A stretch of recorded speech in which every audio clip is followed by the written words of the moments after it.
Hi and welcome to my ECMP355 Summary of Learning. So today I will talk to you about my favorite things that I learned this semester. To start with, I thought that digital identity was one of the most important aspects that we saw because it's important for everyone, kids, teachers, professionals, and it covers the netiquette, so how you need to be online, your behavior, you need to be respectful, what's okay to do, what's not okay to do, and how to present that to the students in the classroom. Then we have the bullies. Please don't add oil to the fire. If someone is bullying you online, tell someone, get help. There's always somebody out there that is willing to help you. And if you're bullied on platforms such as Facebook, Ask.fm, or any of those, if you really cannot bear it, just delete your account. Maybe it's not the right solution for everyone, but I think that getting away from those platforms for a little bit can give us some space to rethink our situations. Online predators. If you're being blackmailed online, just like Amanda Todd was, she was blackmailed by this guy who kept telling her to flash him some more and then he would stop harassing her. And if she didn't do that, he would show her pictures to everybody in her new schools and basically ruin her life. Don't be a victim of blackmailing. Like I said, same thing from bullies. Share with someone, ask someone, tell someone that you need help. Then personal versus professional. Facebook personal accounts or professional accounts. You have to be careful, even if your profile is public or private, whether it's on Facebook, Instagram, Twitter, any spaces where you're sharing online. You never know who has access to that information, and it's really easy for people these days to just take a screenshot of whatever you said and then use this against you. So be careful and always be professional when you're sharing online. Then connected educators. This was awesome. I was able to build a personal learning network through Twitter this semester. And these are some of the hashtags that I used a lot. I especially like the hashtag FRIMM, which is for French immersion teachers. And then I shared two of my favorite educational tweeters or bloggers that were my favorite and really encouraged me this semester into my personal learning. And also I want to thank everyone on Twitter who has responded to my questions, giving me feedback, encouraging me. I really appreciate that. Gathering and learning tools. My two favorite ones. Evernote. With Evernote, you're able to gather notes directly online from your web clippers. You push the web clipper and you can save a page, you can save a little portion of the page, and then you can highlight it, write on it, do whatever, and then they'll save that information into a notebook on your computer, and then you can use that information later on for your projects. And there's also an information button that allows you to see where you took the information from, at what time, and the date. So that's really useful when you're doing bibliographies. Yeah. Then there was Feedly. I especially enjoy Feedly because it allowed me to add all the blogs that I wanted to follow into one reader. So it was really easy for me to see the articles I wanted to read and the ones I didn't want to read, and have these buttons that you can either press skip or hide. So if you don't want to read an article, you just press that button and then something else comes up. So it was really awesome to have all my reading gathered in one place.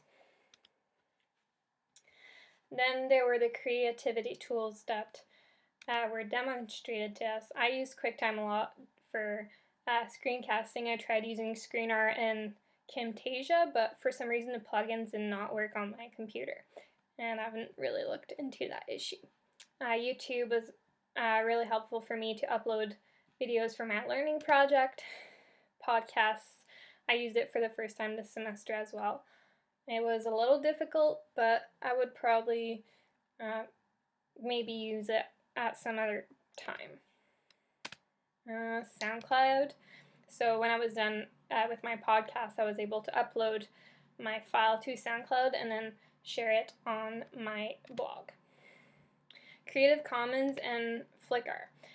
I really like those because they're search engines for pictures, and you can use those pictures to put on your platforms without having to worry about copyright. There are some that you can reuse for your own projects and build upon, and I thought that was really cool. And oh yeah, WordPress. So for blogging, we were introduced to EduBlogs and WordPress.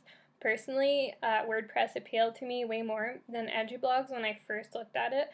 WordPress looked more simple to work with, and I have a really awesome WordPress blog if you want to check it out at roseacouture@wordpress.com.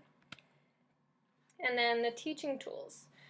We worked with Blackboard Collaborate when our prof was away in Ontario or in Texas, and then with Blackboard Collaborate we were able to have class from home or wherever we had access to an internet connection with a webcam on the teacher, and then all the students can participate in a chat, and then there's a Blackboard where everybody can draw or the teacher can display the websites that he wants us to see at the time that he's teaching.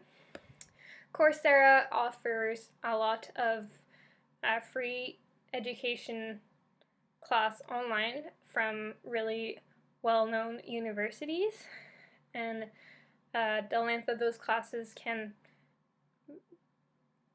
be from, like, let's say 6 weeks to 15 weeks, and you can sign up, and then some of them offer certificates too for when you finish a course. And Modo would be a tool that I would probably use as a future teacher. It's kind of like Facebook, but it also allows you to post quizzes and tests online, and then the students go online and do the tests, and then they're able to have a grade right away because you would have previously saved the responses or the answers to those tests/quizzes. And students can share on a wall, and you can do surveys and a bunch of other sweet things, and I would probably use it in the future. And my favorite of all, I kept it for the end, Google. Google has so much to offer. We worked with Google+, we looked at Google Connected Classrooms, Google Drive where you can find spreadsheets, Word documents, presentations, so you don't even need to get Microsoft Office with Word, PowerPoint, and all that stuff anymore. You can just go directly on Google Drive, and the thing that's cool is that it saves all your information on your computer and on a cloud, so you can have access to all your documents wherever you are if you have an internet connection. So you'll never lose those Word documents ever again. Google Hangouts is a really sweet tool as well for teachers who want to connect, kind of like Skype, but you're able to have more than 2 people having a video conference together. So this is really, really awesome, and it's something that no other programs offer. Google Communities, we use that for our ECMP class. Kind of like Facebook once again, everybody can share on a wall. There's different categories, and you can make your pages private or public. And then you can post course assignments, course syllabus, spreadsheets, whatever you want on there. And then Connected Classrooms, I thought this one was awesome because it allows kids that don't have the means to travel to places or the financial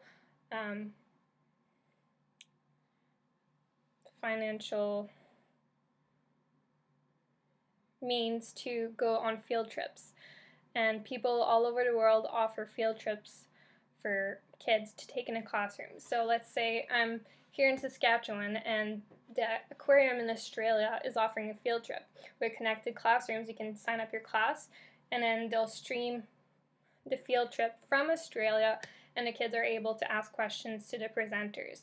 And it's really awesome. Both classrooms and presenters can sign up to this and share with the world.